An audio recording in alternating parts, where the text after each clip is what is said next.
everyone! Welcome back to the channel. My name is Ad, and I am the one who brings you the lovely speed paints. So you're probably wondering, where's Skittish?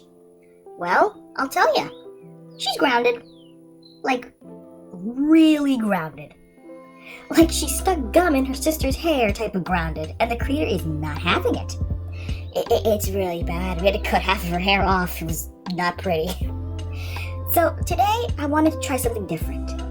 This might be completely out of the blue, but I wanted to talk about some art things. What I really want to talk about is the idea of bases and tracers. Now, this is based on me and the creator. Wait, why do we even call her that? I don't even call her the creator.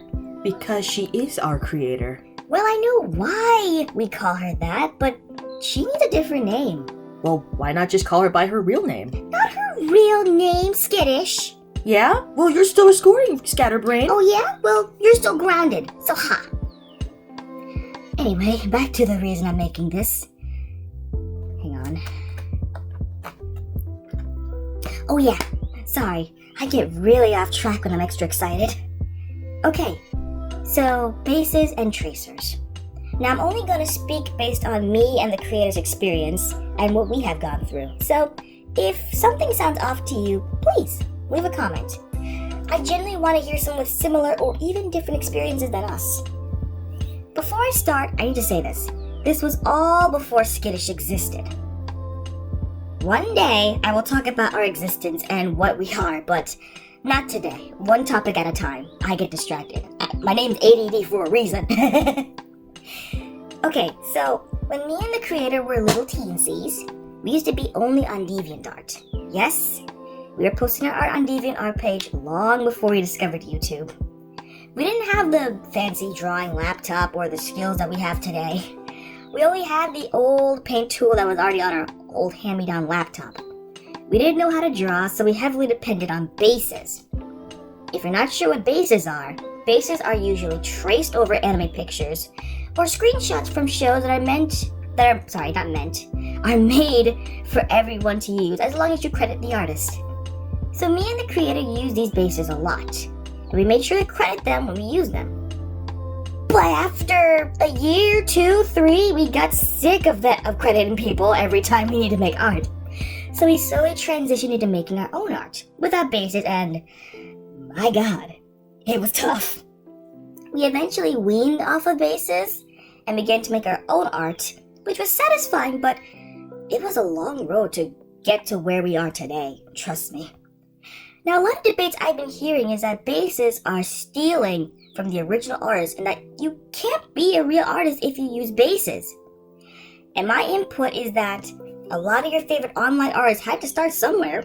Now, don't get me wrong, back in the day when everyone behaved themselves, DeviantArt was a lot different than today.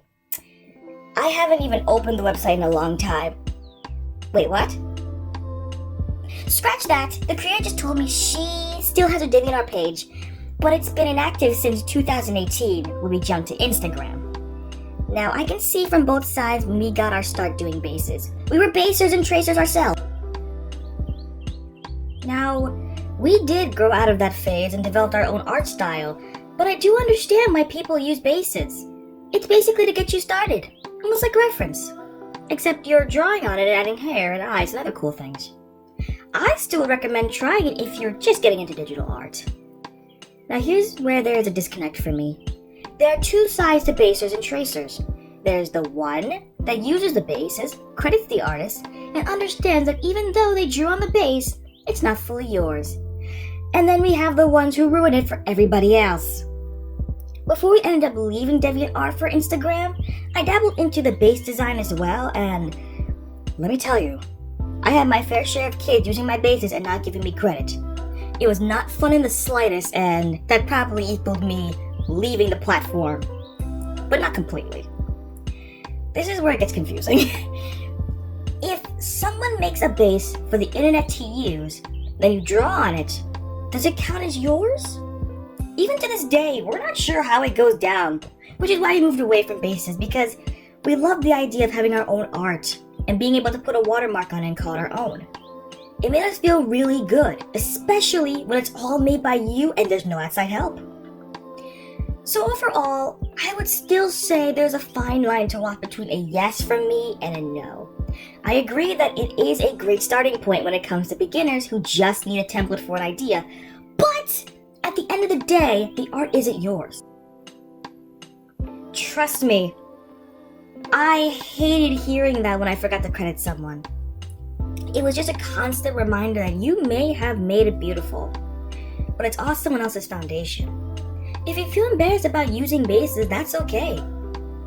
They just don't leave your computer. Just make a folder that's just designated for bases and tracing, and just practice.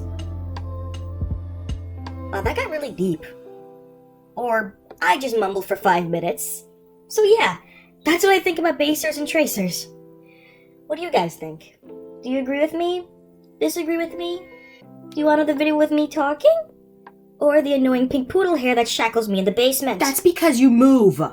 Anyway, I'm going to go make a sandwich. I'll see you guys in the next speed paint.